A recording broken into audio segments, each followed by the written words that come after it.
Então foi criado o que se chama fatores de risco. Se você tem esses fatores de risco, é mais provável que você vai desenvolver infarto do miocárdio nos próximos 10 anos. Então vamos lá. Primeiro fator de risco é a história familiar. Como é que morreu o seu avô? De infarto. Como é que morreu o seu pai? De infarto. Como é que morreu o seu irmão mais velho? De infarto. Bom, você percebe que coração é o elo mais fraco na sua família. Então é importante você entender o conceito do elo mais fraco. Se eu pegar uma corrente e puxar essa corrente e eu tiver força para arrebentá-la, uma hora ela arrebenta. Onde que ela vai arrebentar? No elo mais fraco. Todos nós temos um órgão mais fraco. Esse órgão mais fraco, que um vai sofrer do coração, o outro vai sofrer do fígado, o outro vai sofrer do estômago, o outro vai sofrer de problema cerebral, o outro é a idade. Você não vê infarto de miocárdio em criança de 10 anos. Geralmente começa mais depois dos 40 anos, 45, 50. E na mulher, mais idade ainda. Porque a mulher, ela é protegida contra o infarto do miocárdio até a menopausa. Até a menopausa, o infarto do miocárdio acomete muito mais homens do que mulheres. A partir da menopausa, aí a mulher vai ter igual ou até mais do que o homem. Então a idade é um fator muito importante. Aliás, a idade não é um fator muito importante só para isso, não. A idade é um fator muito importante para inúmeras doenças. Você vai ver o câncer. 2% dos cânceres é infantil. O resto é adulto. Você vai no hospital onde câncer, você vai ver que a maioria lá é velho. É pessoas idosas. Entendeu? Idade é fundamental. O tabagismo. O tabagismo é um problema muito sério. Quando começou-se a descobrir que o tabaco fazia mal, a indústria do tabaco começou a brigar que não é verdade, que não sei o quê, desmentir os estudos, criar os estudos próprios. Levou muito tempo, décadas, para se aceitar que o tabaco é muito prejudicial. Não é tanto pela queima do tabaco, não. É pela queima do papel que enrola o cigarro. Esse aqui é o pior componente. Só a queima do papel do cigarro produz mais de 4.000 substâncias químicas, há muitas delas, mais de 80, já determinadas como cancerígenas. Então é impossível no mundo de hoje você ter saúde e fumar. O tabagismo, ele é difícil de você parar de fumar porque é uma combinação de hábito e vício. O hábito é você tomar um cafezinho e acender um cigarro. É o telefone tocar, você acender um cigarro. É você ter uma relação sexual, acender um cigarro. Então, conectou o cigarro com uma porção de atividades. Então, cria-se um hábito. E o hábito permanece, é difícil de tirar. Essa é a primeira parte. A segunda parte é o vício, que a nicotina é altamente viciante. Então, eu tenho uma combinação de um hábito com um vício. Então, uma das estratégias que existe para deixar de fumar, que aliás eu coloquei no meu livro, Fumar ou Não Fumar, a Decisão é Sua, que está esgotado, onde eu mostrei o seguinte, que um jeito de você parar de fumar, é assim que eu ensino, para uma pessoa que vem até a mim e que fuma, e eu vou convencê-la de parar de fumar, se não for por ela, é pelos filhos ou pelos netos. Eu digo o seguinte, nós vamos fazer em 2 etapas. Primeiro eu vou tirar de você o hábito. E é muito simples tirar o hábito de você. Você vai numa tabacaria e você compra uma coisa chamada rapé. E você vai cheirar rapé. As primeiras 5 vezes que você cheirar rapé, você vai espirrar. Depois você não espirra mais. O rapé, uma vez que você cheira, é nicotina. Ele chega em 3 segundos e ele entra no seu cérebro. E você perde a vontade de fumar por 40, 50 minutos. Aliás, você tem até nojo de cigarro. Se eu cheirar um rapé e te dar um cigarro. Você pega aversão ao cigarro por 40, 50, 60 minutos. Daqui 50 minutos, você começa a ter vontade de fumar. Você cheira o rapé de novo. Então você vai cheirar o rapé, você vai ficar viciado em rapé. mas você não tem mais fumaça, você não tem mais combustão, você não tem mais câncer de pulmão, porque o que faz o câncer de pulmão não é a nicotina, é a combustão do papel do cigarro, é o alcatrão que sobra lá, que agora não tem. Então você vai ficar uma pessoa viciada em rapé. Eu tirei o hábito de você, só deixei o vício. Aliás, eu nem entendo por que esse pessoal sofre tanto nos aviões, vai daqui para a Europa, não pode fumar, pô, compra um rapé, pô, cheira o rapé, qual o problema? Está resolvido o problema, certo? Então aí, depois de um certo tempo, agora você acabou com aquele hábito de acender o cigarro depois do cafezinho, acender o cigarro na hora que está no telefone, pô, você só ficou com vício. E aí agora nós vamos desmamar do vício. Como é que desmama do vício? É muito simples. É assim, olha. Você cheira o rapé e você marca a hora que você cheirou. E você vai ver quando que você vai cheirar de novo. Então vamos supor que você cheirou às 8 horas da manhã. E quando for 8h50, você começa a ter vontade de cheirar rapé. Você vai, anota, 8h50, cheira o rapé. Só tem uma regra a seguir. A próxima cheirada tem que ser mais do que aqueles 50 minutos. Pode ser 51, não pode ser menos. Aí você espera 51 minutos, cheira o rapé, marca lá. A próxima cheirada tem que ser mais de 51 minutos. Ou seja, você vai aos pouquinhos aumentando. Vai chegar uma hora que tem 2 dias, tem 3 dias que você não cheira rapé. E você está tão comprometido com essa competição que você não abre mão dela. E aí você desmama do rapé.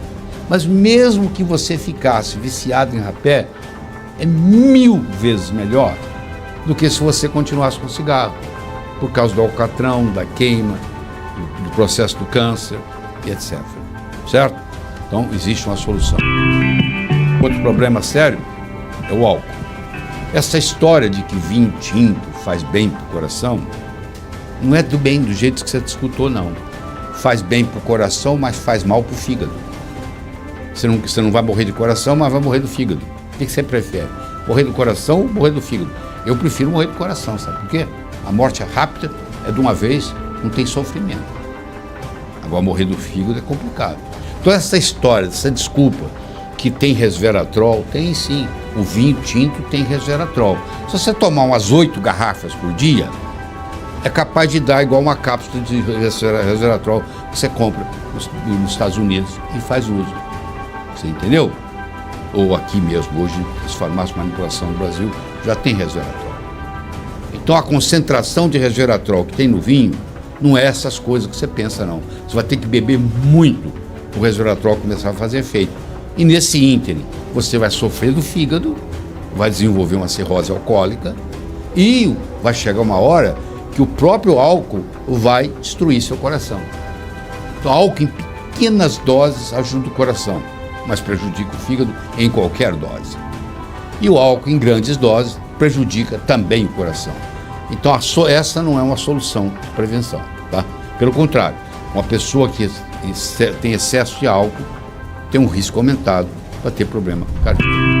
O próximo fator de risco que eu quero discutir com você é a chamada síndrome metabólica, que é uma combinação da pressão alta, da diabetes, da dislipidemia e da obesidade.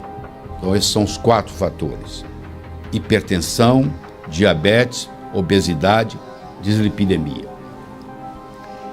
Isso vem combinado, a pessoa é obesa, tem a cintura avantajada, tem pressão alta, tem distúrbios dos lípides, que nós vamos discutir em profundidade aqui. Então esses são os fatores de risco. A primeira que eu gostaria de discutir com você é o caso do hipotiroidismo, que é mais comum nas mulheres do que nos homens. Então você pega uma pessoa que está com a tireoide funcionando mal, ela pensa devagar, ela anda devagar, ela tem excesso de peso, ela tem constipação intestinal, entendeu? E ela tem hipertensão. Por que a paciente ou o paciente com hipotiroidismo desenvolve pressão alta? Porque a tireoide é responsável pelo metabolismo basal. Quando o nosso metabolismo diminui, há a produção de uma substância chamada mucina, que é uma glicoproteína. E essa mucina infiltra, inclusive no sistema vascular, nos vasos, e ela aumenta a resistência periférica. E agora o sangue, para chegar lá, tem que aumentar a pressão. Se aumenta, se imagina você tendo uma bomba que você joga água para o 4º andar do prédio. E agora alguém do 12º andar pede para você jogar água com a mesma bomba para o 12º. Se a sua bomba tiver pressão suficiente, você vai jogar. Se ela for uma bomba só para o 4º andar, ela jogava água para o 4º andar, mas ela não consegue jogar para o 12º. Ela teria que aumentar a pressão contra a gravidade para chegar lá. É mais ou menos assim. Se eu estou com o meu corpo impregnado com mucina, eu crio uma resistência periférica aumentada. E eu tenho que aumentar a pressão para fazer o sangue chegar lá. Olha que interessante. Se eu pegar um paciente com hipotiroidismo, que tem o que se chama mixedema, que é a consequência da mucina, e ele tem pressão alta, ele é hipertenso, ou ela é hipertensa, e eu agora baixo a pressão desse paciente, eu estou prejudicando.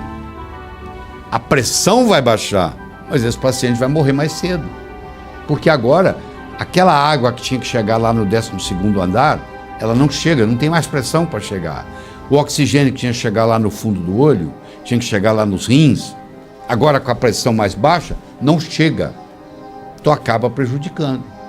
Então a primeira coisa que eu tenho que fazer com o paciente com pressão alta é ver se ele não tem um comprometimento da tireoide. Se ele tiver um comprometimento da tireoide, esse problema...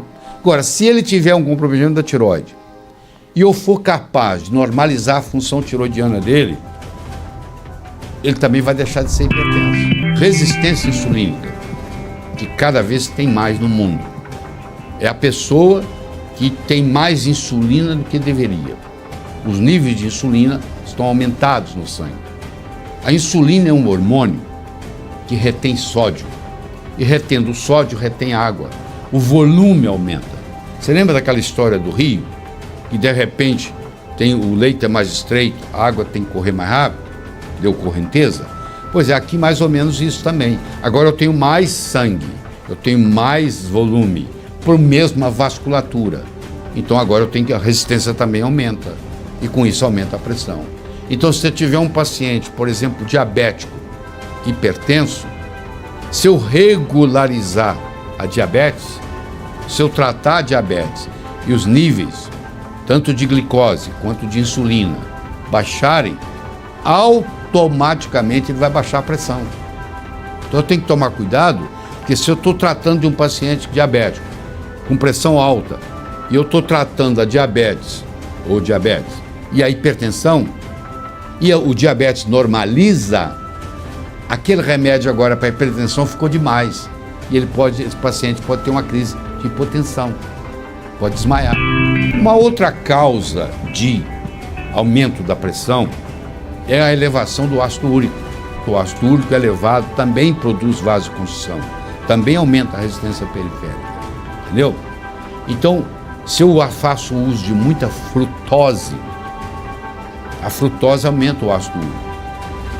Quando Deus fez o veneno chamado frutose, ele fez concomitantemente o antídoto desse veneno, que se chama fibra. Então, quando eu ingiro uma maçã, quando eu chupo uma laranja, quando eu como um abacate, eu estou tendo parte de frutose, o abacate menos ainda, estou tendo parte de frutose, mas estou tendo a fibra. E essa frutose vai ser liberada aos pouquinhos para cair no meu sangue. A analogia que eu faço é muito simples. Você imagina que você está com o seu pé aqui e alguém coloca 10 quilos em cima do seu pé. Não machuca. Tira, coloca outros 10. Não machuca. Tira, coloca outros 10. Não machuca. E chega a colocar 100 quilos no seu pé, 10 de cada vez. Agora ele pega esses 10 barras de 10 quilos, que faz 100 quilos, e coloca no seu pé de uma vez. Vai quebrar seu pé. 10 de cada vez, foi 100 quilos no pé. 10 de cada vez. Não quebrou o pé. Se eu libero a frutose aos pouquinhos no sangue, o meu fígado dá conta. Agora, se eu tomo um suco de laranja, que foi feito, a natureza não tem aparelho para fazer suco, a natureza não espreme nada, isso é coisa criada pelo homem. Se eu tomo um suco de laranja fresco, sem açúcar, eu tenho muita frutose. E aquilo não é de uma laranja só.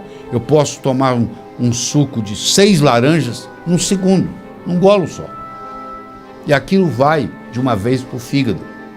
E o fígado transforma aquilo, tem que metabolizar aquilo.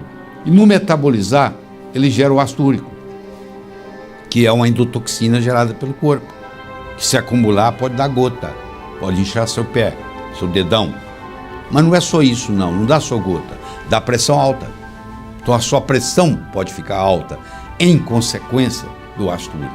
Então se eu vou e trato o ácido úrico, se eu reduzo a ingestão de frutose, se eu hoje tem medicamentos apropriados para baixar o ácido úrico, para facilitar a eliminação do ácido úrico ou diminuir a produção de ácido úrico, isso também vai facilitar sobremaneira o tratamento da pressão.